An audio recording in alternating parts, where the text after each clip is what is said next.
Pinakikinggan sa Luzon, Visayas at Mindanao. KBP Golden Dove Best News Program.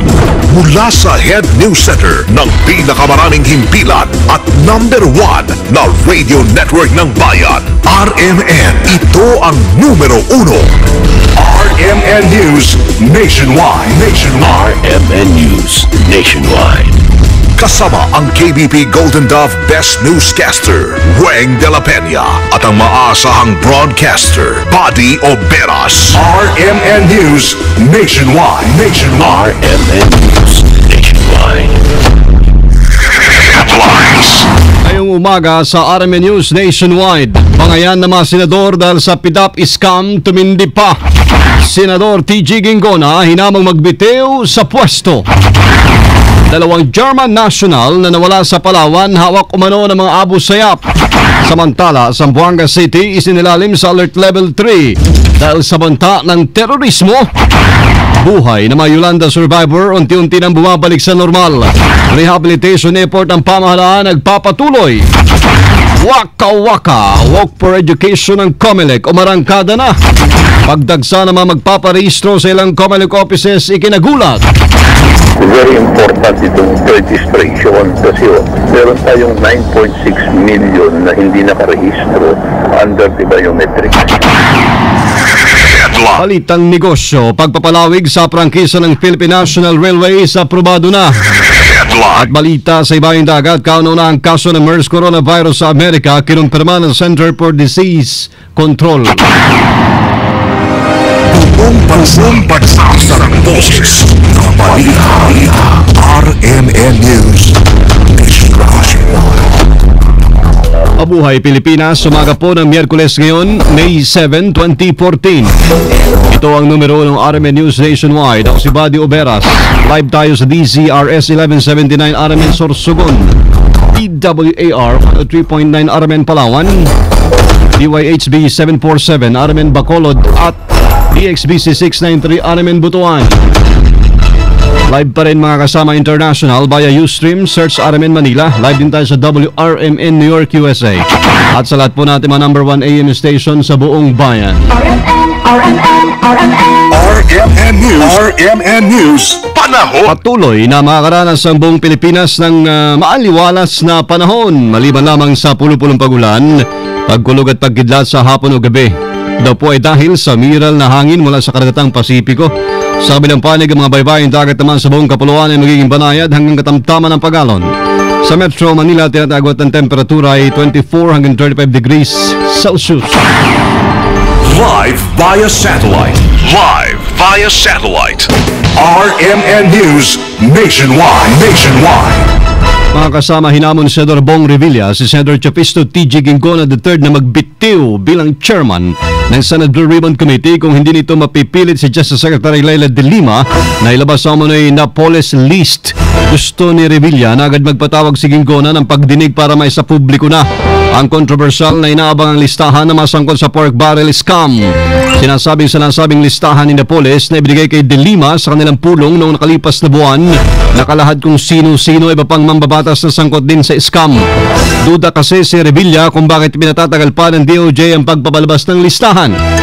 Reklamo ng senador bakit sila lang daw ni Senador Jinggoy Estrada at Senador Juan Ponce Enrile ang nadidiin. Ngayong marami ding kalyado ng gobyerno mo ni Dawit sa scam. Umapila si Justice Secretary Leila De Lima na tigilan ang mga panawagan sa kanyang ilabas ang listahan na masangkot sa pork barrel scam.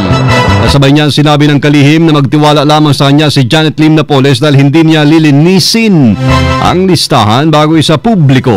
Sa ngayon ayon kay De Lima, binabalidate pa lamang ng National Bureau of Investigation o NBI ang listahan.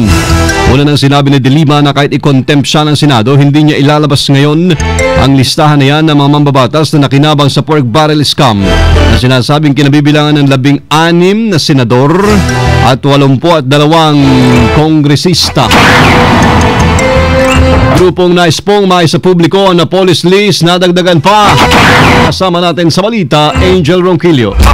RMN Report. Nadagdagan pa ang grupong humihiling kay Justice Secretary Laila de Lima na isapubliko na ang affidavit ni Janet Lim Napoles hinggil sa pork barrel scam.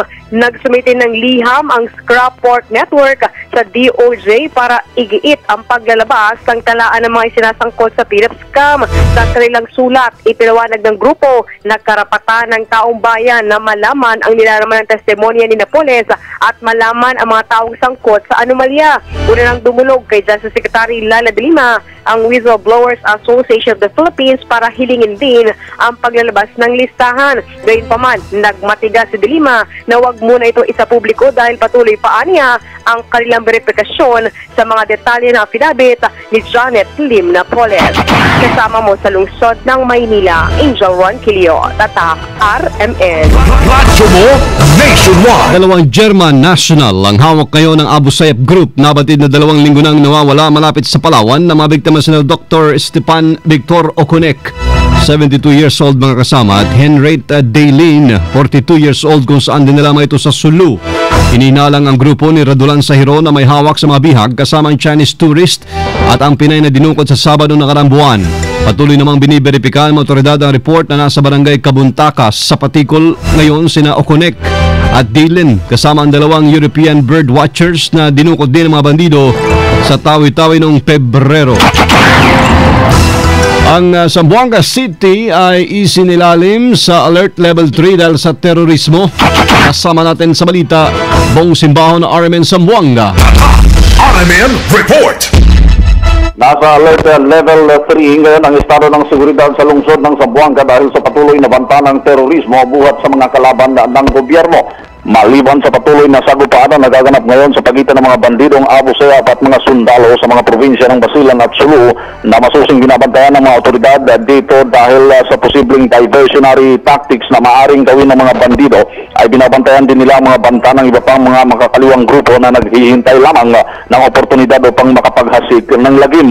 Ayon kay Task Force Zamboanga Commander Colonel Andre Lino Colina, dinagdagan nila ang pagpapakalat ng mga tropa sa iba't ibang bahagi ng lungsod, maging ang pagsasagawa ng mga checkpoints sa mga pangunahing lansangan upang maiwasan ang anumang banta ng terorismo. Dinag-igting na rin ng kapulisan dito ang pagsasagawa ng mas malalim na intelligence operations upang matutukan ang anumang galaw ng mga teroristang nais manggulo sa lungsod ng Zamboanga.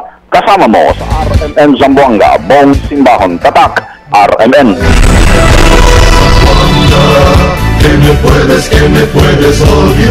RMN News Nationwide.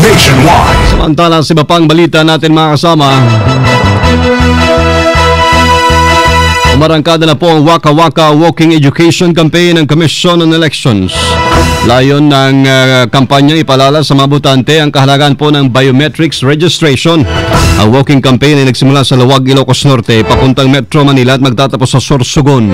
Sa interview ng RMN kay Comelec Chairman Sixto Brillantes, target nila ang 9.6 milyon na mga botanteng hindi pa napagpapakuha ng biometrics na posibleng hindi na makaboto sa 2016 presidential elections.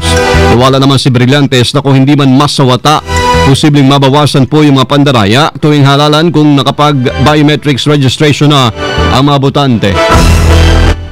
Very important itong registration kasi meron tayong 9.6 million na hindi nakarehistro under the biometrics. Plus about 2 million of new voters. No? Pero yung 9.6 ang habol namin kasi malaking bagay sa atin yun na hindi makaboto.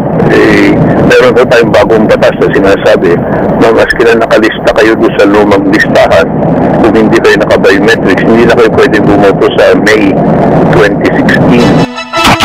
Samantala, hindi naman inaasahan ng poll body ang pagdagsapo naman nagpaparehistro sa ilang tanggapan sa Comelec sa bansa sa unang araw ng Comelec registration. Yan ay kahapon.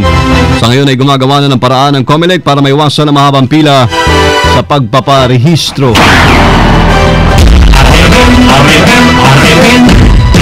RMN Nationwide Report. Yung Comelec registration sa Negros ay dinagsa mga kasama. Kasama natin sa balita si Agnes Apostol ng RMN Bacolod. RMN Report.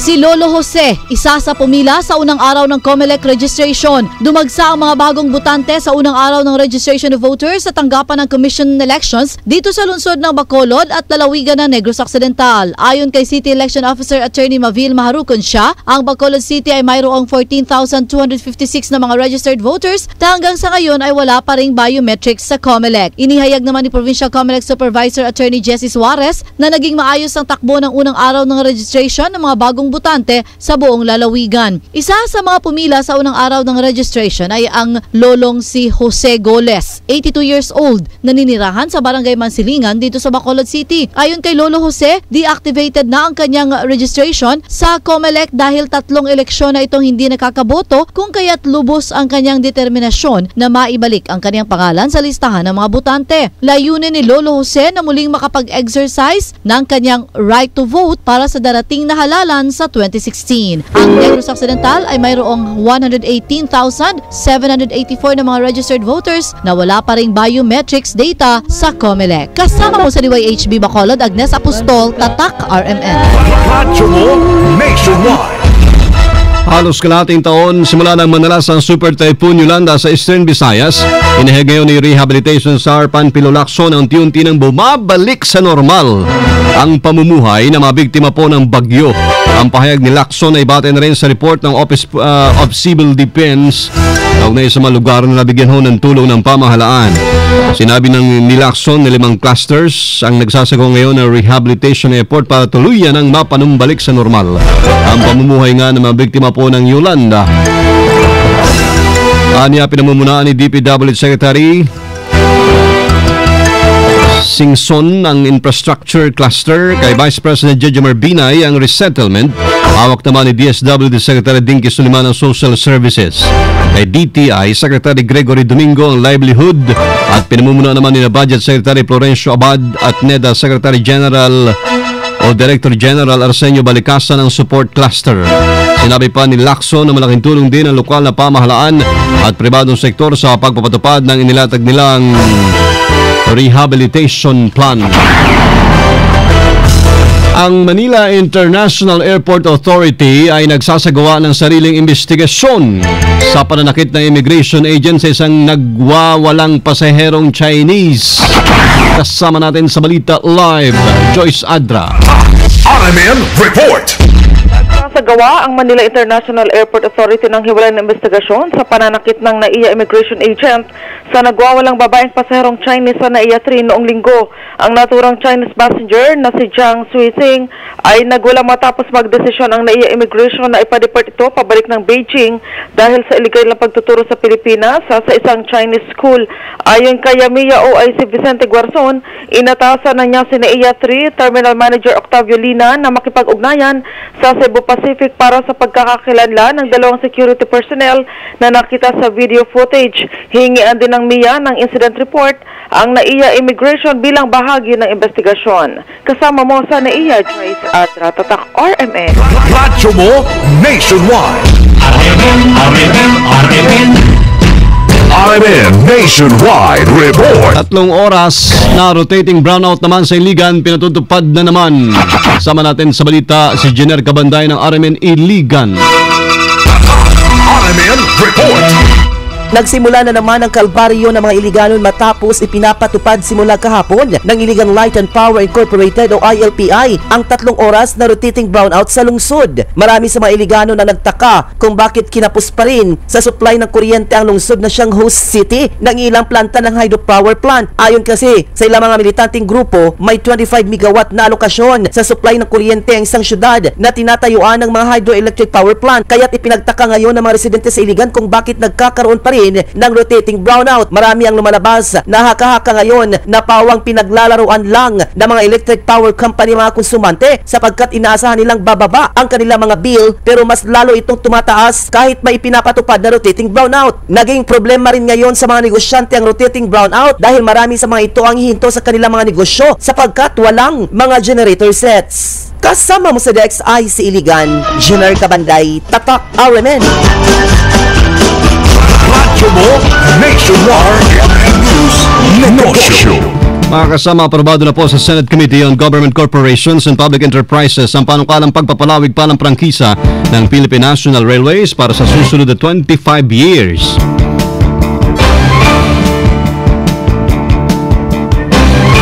Nilinaw po ni Committee Chairperson Cynthia Villar na sa halip na gawing 50 years na ibibigay sa PNR ay gawin mo itong 25 years para makita rin ang performance ng PNR. Sa Republic Act 4156 na operasyon ng PNR ay hanggang sa June 19 na lamang. RMN News Abroad. Inumpirma ng United States Center for Disease Control ang unang kaso ng Middle East Respiratory Syndrome o MERS coronavirus sa nila. Ayon po sa mga opisyales ng CDC, isang American health worker ang ospital pagbalik galing sa Monster, Indiana. Binukod na umano ang nasabing pasyente at nasa maayos na kondisyon na ngayon. Sinabi ng National Center for Immunization and Respiratory Diseases Director Ann Shushat. Mabilis daw hong kumilos ang kanilang mga tauhan para tukuyin ang mga taong nakasalamuhan ng pasyente. Ang hininalang carrier ng MERS-CoV ay naglakbay mula sa Riyadh, Saudi Arabia noong April 24 at nagtungo pa sa London sa bumalik sa Indiana. Live po tayo buhat sa RMN News Center, Makati City, Metro Manila, Philippines. Inyong narinig ang numero ng RMN News Nationwide. Miyerkules na umaga mga kasama, 7 ng Mayo. Sa mga taga Rojas, abangan nyo po susunod na dyan silang kasamang Joven Anisco at Jessie Liege sa RMN News Diretso Balitang DYBR 657 RMN Rojas. Panoorin na ating naging pagbabalita alas 7 ng umaga sa YouTube. I-type lamang po ang RMN News Nationwide. Lord, thank you. Salamat sa inyo naging panahon sa amin. Kasama niyo po sa serbisyo publiko. Pangalan ni Weng de la Peña at si Buddy Oberas. Dito pa rin sa tahanan na may pinakamaraming number 1. Pinakamaraming himpilan. RMN Radyo mo Nationwide. Pinakamalaking mga balita. Abot sa bawat Pilipino. Saan man sa bansa.